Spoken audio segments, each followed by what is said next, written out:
Здравствуйте, в эфире «Актуальное интервью», в студии Евгений Боженко. Наша гостья с детства целенаправленно шла к своей мечте – покорить российскую сцену. Теперь ее знают миллионы людей благодаря успешному участию в крупных телевизионных проектах, таких как «Главная сцена» и «Голос». У нас в гостях певица Юлина Попова, прошу прощения. С приездом на родину, во-первых, расскажите нам, пожалуйста, как долго вы шли к своей цели, что вас мотивировало, трудно ли было? Добрый день. Хорошо, что не Эвелина или Эвелина. Нет, мне хотелось назвать Юлиана. Да, ну такое бывает, это очень частое заблуждение моего имени. Меня зовут Юлина, я родилась в июле. Вот, поэтому все очень просто. Добрый день. Что меня смотивировало? Вы спрашиваете, что меня смотивировало? Это я музыкант вообще. Начнем с того, что я музыкант. И нет такого какого-то определенного момента, что я пыталась чего-то добиться или что-то. Я просто работала.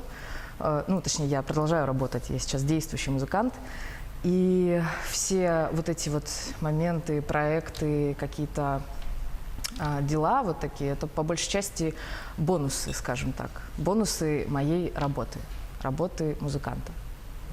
Ну, а именно вот все-таки, вот, как вы шли к этой цели? Вот вы учились, насколько мы знаем, в высшей школе музыки. Да. Здесь, в Якутске, да? Да. Потом в институте в Санкт-Петербурге. Да. Сам процесс. Между этим я еще училась в колледже нашем местном музыкальном на дирижерско-хоровом отделении. Ну, все шло поэтапно, как и у всех. То есть нет ничего такого сверхъестественного. Это сначала, естественно, школа, затем колледж, потом высшее образование. И параллельно этому всему шел процесс развития меня как музыканта. Ну, именно вот с самого начала вы, вот как я вас представил, так и собирались покорить сцену. С 6 лет вы имеете в виду? Или вообще, когда я родилась? Вообще, ну, когда вы выбрали карьеру музыканта, конечно. Нет, на самом деле не было такой конкретной цели. То есть это такой очень обширный момент покорения или чего-то еще. Это же все ведь зависит от разных факторов, не только от того, насколько ты талантлив, насколько ты как бы трудолюбив и прочее. Есть разные факторы. Все о них знают, но я не буду об этом говорить. Понятно. Хорошо, скажите, никогда не возникало у вас желания взять, бросить все, отказаться от цели, сменить род деятельности? Ну, когда бывают моменты типа депрессии, конечно, такое бывает. Когда-то я даже думала, может быть, цветочником стать вообще. Почему цветочником? Ну, не знаю, просто пришла мысль в голову и как-то подумала, что это очень красивая работа, очень интересная. А сейчас не возникает таких желаний? Все-таки сейчас вы уже работаете. Периодически возникает, но я себя стопорю сразу же, когда мысли закрадываются в голову. Просто, это глупо уже говорить так, потому что я занимаюсь этим всю свою жизнь, и по большому счету это единственное, что я, в чем я уверена, и что я могу делать, и что я буду делать, что я буду продолжать делать. Вот мы в таком случае как раз подходим к вопросу, каким способом вы переживаете свои творческие кризисы, что вы делаете? Я ем. Шучу. Ну, конечно, такие бывают, это как-то, не помню, как называется, но, в общем, люблю забиться просто дома, не отвечать на звонки, просто вот так вот создать невидимую стену и сидеть, смотреть сериалы какие-нибудь. Я вообще люблю кино, люблю вот это вот все. И как долго это продолжается? Нет, недолго, пару дней буквально, и мне достаточно, и мне опять нужно общество, опять нужен социум обязательно. Понятно. Следите ли вы за комментариями в соцсетях о своей деятельности? Обязательно. Это лучшая тема вообще, которая может быть из сегодняшних представленных. Неважно вот это все, там, развитие, карьера и прочее, комментарии. Давайте поговорим об этом. Начнем с того, что когда была главная сцена, я прочитала комментарии все. Я была в шоке от того, насколько люди могут быть негативными к тебе, хотя они не знают тебя вообще в принципе, кто ты, какой ты человек, да, чем ты дышишь, что ты любишь. Но, тем не менее, комментариев было очень большое количество, в основном негативные. То есть, как она одета, как она накрашена, что это за отстой, да, она петь не умеет, ла-ла-ла и прочее, прочее, прочее. Вот. Понятное дело, на тот момент психика у меня была, ну, скажем так, не крепкая. И да, мне очень сложно приходилось с этим бороться. Даже, ну, как сказать, как я могу с этим бороться? Я не могу с этим бороться, конечно. Сложно приходилось, в принципе, это все переживать, потому что, ну вот, собственно, поэтому, потому что у меня очень слабая психика на тот момент была. Но сейчас, когда был «Голос», я тоже читала все комментарии. И я откровенно смеялась, потому что, ну, если надо как-то более проще относиться к этим моментам, потому что самое главное, как ты себя чувствуешь, как ты, что ты знаешь о себе и как ты себя при этом ведешь. Вот так, собственно, и крепнет сталь, скажем так. Хорошо. Мы знаем, что вы сейчас работаете в творческом тандеме с другими музыкантами, у вас есть группа. Недавно вы презентовали свою новую песню. Альбом вы планируете выпустить? Вы знаете, у нас есть альбом, да. Ну, это, скажем, не альбом, есть такой момент, называется EP. То есть это небольшой мини-альбом, скажем. В нем есть 5 песен. На одну из песен есть клип. Клип снимал мой прекрасный земляк Саша Красновский. Приезжал к нам в Петербург. Мы с ним прекрасно провели время, пока мы снимали клип. Все было очень круто, красиво. Финский залив, крыши, все как полагается в Петербурге. Вот. За это ему, конечно, отдельное спасибо. Я не знаю, куда смотреть. Сюда, да.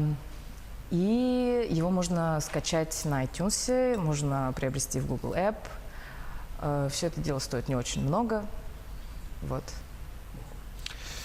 Ну вот как раз хотел спросить, где можно приобрести ваши песни, вы уже ответили. Я все сделала правильно. Но еще один момент. Помимо того, что есть группа Didux, в которой я участвую, совершенно недавно я начала писать свой собственный альбом, и он выйдет, ну, я думаю, что, скорее всего, не скоро, но, тем не менее, я очень хотела бы, чтобы он вышел осенью. И, да, его тоже можно приобрести на всех этих площадках электронных, но это уже мой сольный собственный проект. Все. То есть на тех же площадках его можно будет приобрести? Конечно, конечно, безусловно. А расскажите о группе вашей. Кто это? Что за музыканты? Это прекрасные ребята из Петербурга. Группа называется Didux. У них совершенно интересная история развития. Они существуют около 10 лет. Начинали они вообще все хоровики в основном, либо оперные певцы. Что самое интересное, они начинали как акапелла команда. Их было человек 8. Сначала были девочки-мальчики, затем как бы не срослось. Все понимают, что с женщинами работать сложно в музыкальной сфере. И они решили, значит, стать исключительно мужским коллективом, но также акапелла. Затем произошел переворот и все такое. Они решили искать новый саунд. И постепенно мы пришли именно вот к этому составу, который сейчас есть на данный момент. Это Didux и Юлина. Вы живете сейчас в Санкт-Петербурге? Да, я живу в Санкт-Петербурге. Возвращаться не планируете? Но это такой очень открытый вопрос, потому что пока, ну, я не знаю, где я буду завтра. Точнее, нет, я знаю, где я буду завтра. Завтра я буду на премии Дахсун. А вообще, я пока не могу даже сказать конкретно, где я буду жить, ну, чем я буду заниматься, ну, если говорить так точечно, да. Поэтому не могу сказать. Возможно, я вернусь, я не знаю. Понятно. Здесь сейчас в Якутске, вот вы начали уже говорить, зачем вы приехали? Да, я приехала на премию Дахсун, которая Получите завершается. премию?